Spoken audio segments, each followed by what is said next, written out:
In this video, I talked to Reed Duchscher, who's the business manager behind Mr. Beast and the Dude Perfect YouTube channels. In total, Reed manages 16 YouTubers, which reach over 2.4 billion views a month. Just think about this, the Super Bowl is only 100 million people. In this episode, we're gonna talk about three gigantic things. Number one, the blueprint that Reed uses to start an influencer agency so that you can copy it. Number two, how the pros make big money on YouTube. And three, why YouTube is just getting started and other ways you can capitalize on this opportunity. Enjoy. How did you just knew that was the calling? I think it's amazing when people know the calling. Like you watch the movie and you're like, oh shit, this is it.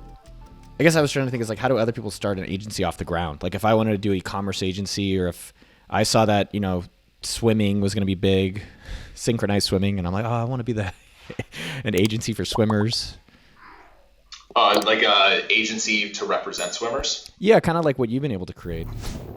I mean, I'd go the non-traditional route. So I'd find the biggest streamers I'd find the biggest people that were in that swimming community on TikTok, YouTube, Instagram, Twitter, and I'd start that way. And I'm almost positive there would be some kind of swimming channel that wouldn't be very big yet, that not a lot of people know about, and you would attach yourself to them, right, and help them grow. And then I think you'd learn a lot from that to be able to then go sign maybe a bigger client. But that's how I would do it. Hell, that's like currently what I do still to this day, is like you try and find value of things that you think are going to be popular in the next couple of years. But if someone's like, okay, synchronized swimming, I think is going to blow up, go search all that. Like who's doing that on TikTok, right? Who's doing that on YouTube? There's content for everything on YouTube. Like I fell down this ASMR rabbit hole a year ago, and I didn't even realize this was a thing until I started like stumbling upon these massive ASMR channels and all these creators and things like that. You could have built a large agency just around ASMR, like let alone like other areas of YouTube. Like ASMR is a massive part of YouTube, right? I can't imagine the watch time numbers per month. So there's a lot of little areas that people can fit into. How did the economics of that work? So do you go to a channel and say, I'm going to bring you channel? It's so funny, by the way, the whole YouTube world, you call it like integrations, and like they have these like weird new words I've never really familiar with. It's like, and then what are the economics of that? Like, do you go and say, hey, I'm going to get you integrators, and then you go and get sponsors and take a cut? I mean, kind of like that is a part of our business, but it's not really our focus, to be honest. I never started this business to scale talent management. I started this business because I was working with one of the biggest channels right out of the gate. Like I got pretty lucky in that regard. So I wanted to go replicate that. I wanted to find the bigger channels that had the ability to then build bigger businesses and build things on top of that platform. And so for me, like it was less about, oh, let's do all these sponsorship deals. It's more about, how do I find a creator? Like let's take fishing. How do I find a fishing creator who I think has selling power, who can build a company based on selling tackle, right? And then how do I start that business with them? That's more of our philosophy. It's less of, hey, how do we sign this to YouTuber and get them a bunch of branded integrations? Because that's all great and it's a good business, but that doesn't really scale, right? Like you're just kind of always playing that rat race of getting sponsorships. And like I said, it's part of our business, but it's not really our core focus. What is your core focus? Our core focus is, like I said, it's building businesses around the clients that we represent. So just the Mr. Beast fans listening. So we've done Finger on the App with Jimmy, which was incredibly popular. We've done Creator Games, which was a studio deal we did with YouTube Originals. And we're doing Creator Games number 2 in a few months. Not Rock, Paper, Scissors. We'll do a new game. We've done Team Trees. So we raised $22 million for Team Trees. We're actually launching a consumer products brand in the next 60 days around a video series with Jimmy. And then we're working on a few other mobile apps with some of our other creators. It's like building other businesses with them is really what gets me excited. And so those are the things that I spend most of my time on. Like we have a much bigger team now that can focus on sponsorships and integrations and appearances and things like that. And then we also have a whole part of our business that works on licensing, apparel, merchandise, and consumer packaged goods. And so that's also a large focus of ours. So you'll see some of our clients have products and toys in Target and Walmart. Some of them have large consumer brands already in the kid space or in the toy space. So we're really like, I think the word, like the correct vernacular years ago is like we're 360 management. And I think that's changed a lot to this day. But we're really like extensions of their business, if that makes sense. We don't get too involved in day-to-day production, but we are extensions of their business in every other facet that they're working on. Two things I was curious around as we're talking about this is what are the revenue different streams? I don't need to know Mr. Beast or any of these guys how much they make, but what are the different revenue streams? Because I think that'll spur a lot of ideas for other content creators.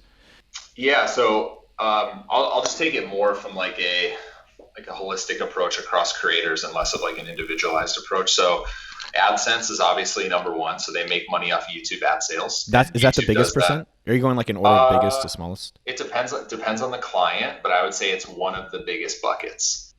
So that, and it depends on many factors, including like, do you swear, how long are your videos, how many mid-rolls are you running, what genre of content are you creating? And so it's dependent on a lot of factors, but that's usually one of the bigger buckets is YouTube AdSense.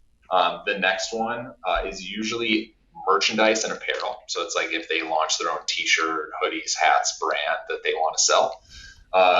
Our creators have gotten to digital goods. Most of them sell and they're in video games. So most of them have a creator code with Fortnite or Minecraft or Roblox, or they have a Minecraft server, they have Roblox games or things like that. So digital goods have become a big part of creators' businesses.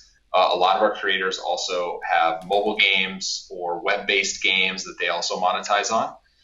Another area that we've been focused on is consumer packaged goods. So launching different companies such as like a candy brand or a snacks brand or bed sheets. Like we're pretty well diversified in that range right now. And then the last one that we've actually put a lot of time and effort into is like studio deals and content distribution. So we've done a lot of deals with YouTube Originals. We're working with Nickelodeon on a few things. We have distribution deals with different platforms such as Facebook, Snapchat, and then some international platforms and things on Amazon Prime Direct. So that's also become a big bucket for some of our creators. So a person like Preston or Mr. Beast or something like that, they should have 6 to 8 different streams of revenue that are coming in. These videos that these guys do, a lot of the videos that seem to be popular on their channels are like, if you like kiss me for a year, you get $1 million or something like that. Like that's kind of all the rage that it seems like. I think Mr. Beast kind of invented, or he made popularized. How do the economics of those work? Is it like every video is ROI positive? Like how does that actually work on the inside? So I guess give me another example. No, there's like the app one. You said, oh, if I pull my finger on the app, I get $25,000. Yeah. We didn't make any money off that. We just gave away $25,000 because we thought it would be a viral moment on the internet, right? And we wanted to kind of control the press for that day and get everyone talking. And it was obviously a trending hashtag on Twitter and things like that. So some of this stuff is not just for monetary gain. Some of it's like, hey, like let's take over the chatter on the internet today. And a lot of Jimmy's videos, like that's what they are, right? He came up with a lot of different types of content. He did the Twitch donation videos, which became really popular. That was like one of the first things that he started doing. Then he did spending 24 hours in a place, which to that point, not a lot of people had done. And Jimmy was like, you know what, I'm going to do a bunch of videos about spending 24 hours in this place. And then the most popular one that he created was last to take hand off something keeps it. And I believe it started with last to leave circle gets $10,000. And then it went into the next one was like last to take hand off Lamborghini keeps it. And then now it's like you go on trending on YouTube. It's like it's either a 24-hour video, a last to leave video, would you rather video. It's like all these things that Jimmy kind of created in 2018. And now we're trying to like figure out like, okay, what are the next things that everyone's going to copy that Jimmy does? So not all the videos are they I guess not all of them are profitable to do, or most of them are? Oh, no, they're definitely not. I mean, people can see like there was one video in 2019 where we gave away $1 million. Last to take hand off $1 million keeps it. As a video, so it's like it was a giant case with $1 million of cash in it, and the last person to take their hand off it got to keep that money. And then the next video is spending $1 million in 24 hours. So that was like our big series in December of last year. And we definitely didn't make money on those videos. Like giving away $1 million, like you're not usually going to make that back in AdSense. Well, I was just saying maybe on the creation side that people don't get to see. Sometimes it's nice. I'm kind of curious, like what happens in the kitchen. Yeah. YouTubers can no longer operate with just a webcam and a computer. Like there is some reaction channels that still do well, but if you want to compete at the highest level on YouTube, like you need a team. You need to build your own internal production company. You need to have a creative department. You need to have a production department. You need to have a post department. And that's like one thing that people don't see. And a lot of these bigger channels, like they have a large team helping them. It's not just a single creator and a cameraman. Like that's really not the game anymore. You think, well, it seems like the content creators like are the next Tom Hanks, next Brad Pitts, next generation? No, not at all. Interesting. No, so this is a common misconception.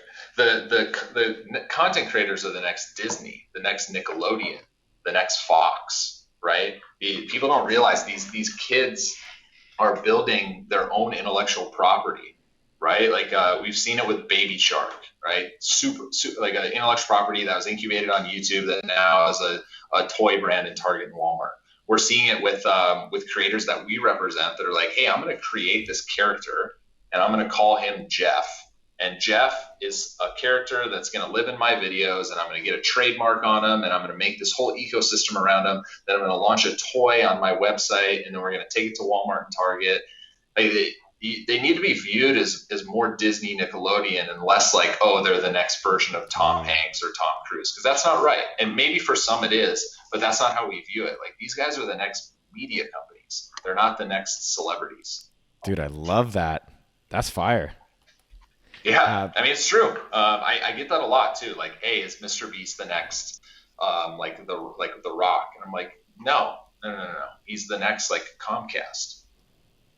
It's an amazing way of looking at it. I like that perspective shift. If people don't have managers, it seems like one of your value propositions from Knight Media is that you bring business opportunities and you also help the negotiation of their businesses. If people don't have a manager or business manager, how can we negotiate better or do better business as content creators? Yeah, there's a lot of good lawyers out there, to be honest. A lot of good entertainment lawyers. We utilize lawyers a lot in negotiations with different clients and getting different terms and structures. I think that the hard part is there's not a lot of good managers in the entertainment space yet, or in the digital entertainment space. There's a lot of good managers in traditional Hollywood. There's not a lot of managers in my space yet that know what they're doing, that can actually move the needle, that can bring opportunities. We just haven't got to that point yet. And so hopefully conversations like this that we're having, or hopefully other things that I'm doing or other people are talking about, convince more people to come into this industry, to learn about the industry, to become a manager, to help content creators. I just think we haven't matured to that point yet, unfortunately. Hopefully, I hope I'm helping with that. I hope I look back in 10 years and I'm like, oh my gosh, look at all the management companies around digital media right now. Like there's thousands, right? Like I hope we get to that point. We're just not there yet. And so there unfortunately, for a lot of content creators, there's not a lot of good management companies, very few and far between. So I just think we need to mature a little bit more in the space. And I do think a lot of traditional Hollywood agencies and managers will start to lean into this space a little bit and start to go, hey, like I represent a lot of actors and actresses. Maybe I need to look at what's going on TikTok or YouTube and Instagram. But we're just not there yet, unfortunately. Is there really not? I kind of assume like CAA and WMA would just start like jumping at the space if they're not already. I think they're both somewhat successful in the space, and they represent some content creators. They sit on more of the agency side. Like we actually work with WME on a few of our clients. We have a theatrical agent and a literacy agent at WME for one of our creators. But for the most part, like we just kind of play the management game. We don't play the agency game. So we actually work with CAA quite a bit as well. I guess I'm just talking more in terms of like managers. There's not a ton. Does a manager, like if I wanted to go be a manager, do they take like a percentage of overall revenue, or how does that work? For that specific creator? Yeah, like let's say Mitchell goes and does the synchronized swimming videos, and I manage him. I want 80% of all that revenue. Dude, well, you inspired it, so you're definitely getting a cut. No, I mean, it works different for different managers. I mean, all of them kind of set what they think is fair. But usually, yeah, it's like based on overall revenue. Because I guess you're incentivized if the revenue grows and you... Of course. Yep. I mean, managers usually don't eat unless there's actually some revenue. So if you sign a creator that's not currently making any money, as a manager, you're not making any money. Like you're incentivized to actually grow their business so you can actually get paid. I like that. What's the ballpark percentages? I don't need to know your amount. I'm just curious ranges. I've heard it, to be honest, like I've heard it range like 10 all the way up to, I've heard crazy numbers, to be quite honest. I've heard numbers in the 30 to 40%, which is insane to think about. But that's kind of the range, is like 10 to 40. And I've actually seen a lot of 30% in the past like year, which is on the higher end. I hope that, this conversation leads into people working in not just as a manager. I don't want people to think that's the only route here. There's a lot of opportunity within this digital space, from being a YouTuber to even on the development end of working on Roblox games and Minecraft servers and working on Minecraft Marketplace, all the way to making thumbnails for creators if you're really good at graphic design, to editing. I mean, there's a lot of opportunity in this space. All of our clients are currently hiring in almost every category, and we can't find qualified people quick enough, to be honest. It's so new. Like, making YouTube thumbnails wasn't a thing until about 3 years ago, and there's only a handful of people that I can name that do it really well. And so there's a lot of opportunities, and I hope what people take from this conversation is like, maybe I don't need to just get a business major in college. Maybe I can actually go out and make a living in the digital space right now, because I'm really good at making YouTube thumbnails, or I'm really good at editing. Like, I hope people get that out of this conversation. Dude, hell yes. And honestly, I'm really proud of you. It's so Thanks, man. I appreciate it. Yeah, it's so impressive, and I think you give a lot of hope. And a lot of people like, I don't know what to do. It's like, dude, there's unlimited things out there to help people with and do cool stuff. Especially, I like that you use the word infancy. Because I think sometimes people look at YouTube and like, oh, it's all over. I'm like, bitch, we're gonna probably live another few thousand years.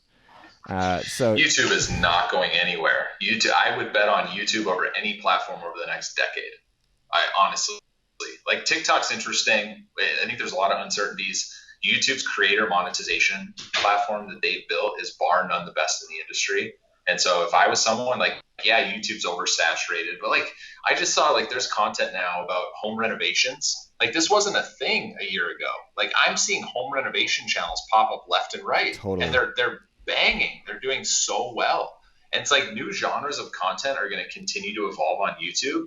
And so people say it to me all the time, oh, it's oversaturated. I'm not going to be able to get through. I'm like, dude, I fell down an ASMR rabbit hole a year ago, and now there's hundreds of ASMR channels.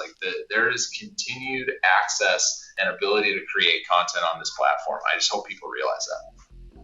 I think you probably don't realize how much you know, but I appreciate everything you've been able to share. And I'll take you out for some BCAAs when I drive to Dallas next time. Oh yeah, well, it's nice meeting you guys. I appreciate it. Same here, brother. Later, man. Later. That's a wrap. I hoped you loved the episode as much as I did. If you want to watch more of my interviews, check out this playlist right up here. Or check out my podcast, Noah Kagan Presents, wherever you listen to podcasts. And if you haven't already, make sure to subscribe to the channel and hit that little notification bell so you can get notified of my exclusive weekly office hours, as well as when I give away free stuff. This month I'm giving away my Tesla. Beep, beep. See you out there.